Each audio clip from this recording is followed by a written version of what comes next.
이 파일 기억하고 계시나요? CSS 파트 처음 소개할 때 샘플로 작성했던 것인데요. 여기서는 배경색, 문자색, 문자 크기를 CSS로 지정했습니다. 이제 샘플 코드에서 살펴볼 것은 배경과 제목 태그에 적용된 색에 대한 것입니다. 색상과 관련된 속성값을 보면 색 이름이 아닌 알파벳과 숫자로 이루어진 코드처럼 생겼는데요. 디자인에서 중요한 역할을 하게 될 색상은 어떻게 지정하는 것인지 소개하도록 하겠습니다. 색을 넣기 위해서는 우선 색을 지정해야겠죠. 색을 지정하는 방법을 소개합니다. 크게 세 가지가 있는데요. 색상 코드 지정하기, RGB값 지정하기, 색상 이름으로 지정하기가 있습니다. 이 중에서 제일 쉬운 것은 색상 이름으로 지정하는 것입니다. 말 그대로 레드, 블루, 그린 등 색 이름을 직접적으로 사용하면 끝입니다.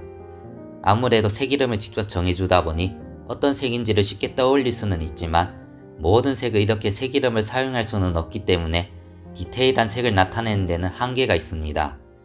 색을 디테일하게 지정하려면 색상 코드나 RGB 값을 사용해야 하는데 이에 대해 살펴보도록 하겠습니다.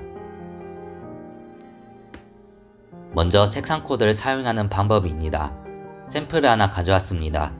샘플처럼 색상 코드는 해시로 시작하며 0에서 9 사이의 숫자와 A에서 F 사이 알파벳을 조합한 6자리의 16진수를 사용합니다.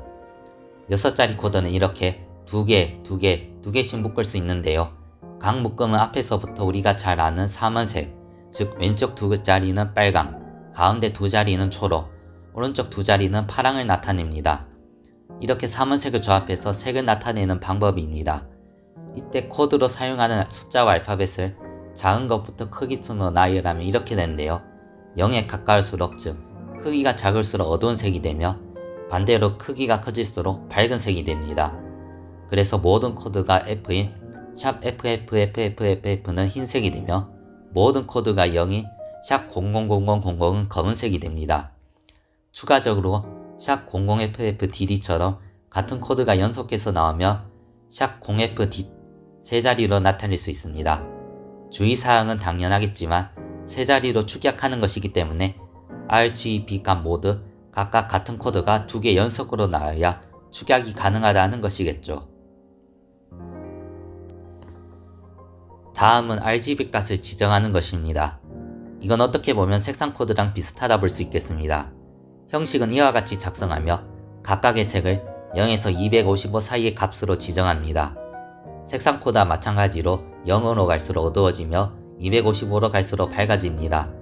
따라서 흰색은 RGB 255, 255, 255로 나타낼 수 있으며 검은색은 RGB 000로 나타낼 수 있습니다. 추가로 A를 추가해서 RGBA, 빨간색, 초록색, 파란색, 투명도 형식을 사용하며 투명도를 지정해 줄 수 있습니다. 투명도는 색깔과는 달리 0에서 1 사이 소수를 사용하며 0으로 갈수록 투명해지고 1로 갈수록 불투명해집니다. 1, 0.75, 0.5, 0.25, 0을 사용해서 투명도를 나타내면 이와 같이 됩니다. 색상 코드는 RGB 값이나 색을 디테일하게 지정할 수 있다는 점은 장점인데 코드를 사용하다 보니까 어떤 색인지 알기가 쉽지 않다는 단점이 있습니다. 이를 보완해줄 도구로 컬러 피커라는 것이 있습니다. 컬러 피커는 포토샵 같은 그래픽 도구에서 기본적으로 제공하고 있지만 이 프로그램이 없더라도 구글에서 컬러 피커를 검색하면 이와 같이 컬러 피커를 사용할 수 있기 때문에 색상 코드나 RGB 값을 사용하고 싶다면 컬러 피커를 사용하여 좀 더 쉽게 색을 찾을 수 있습니다. 인터넷을 이용해서 수많은 웹사이트를 이용해보면 알겠지만 디자인에 있어서도 색을 정하고 잘 조합하는 것이 중요하다는 것을 알 수 있을 겁니다. 색이 조금만 달라져도 웹사이트 전체의 분위기가 확 차이 날 수 있기 때문에 색에 대한 기초 지식을 아는 것도 필요하다 생각됩니다. 색이라는 것은 색상, 명도, 채도라는 3개의 요소로 구성되어 있습니다. 색상은 빨강, 노랑, 초록 등과 같이 단어로 구별되는 색의 차이를 의미합니다.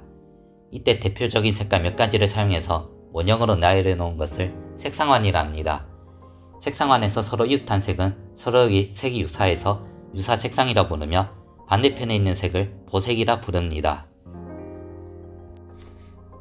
그리고 명도와 채도가 있습니다.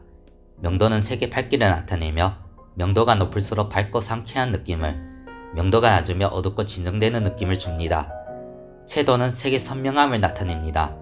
채도가 높으면 선명하고 화려한 느낌을, 채도가 낮으면 차분하고 어른스러운 느낌을 줍니다. 맵에서의 색의 디자인은 색상과 명도, 채도를 적절히 조합해서 최적의 디자인을 찾습니다. 이 책을 보면 유형별로 색조합의 이슈를 드러났으니 참고하시면 됩니다. 여기서 모두 소개하려면 불필요하게 방대해질 것 같아 생략하겠습니다. 색 디자인도 많이 해보는 것이 중요하지 않나 생각합니다. 경험하면서 노하우가 쌓일 테니까요. 그럼 오늘 영상은 여기까지 하겠습니다. 감사합니다.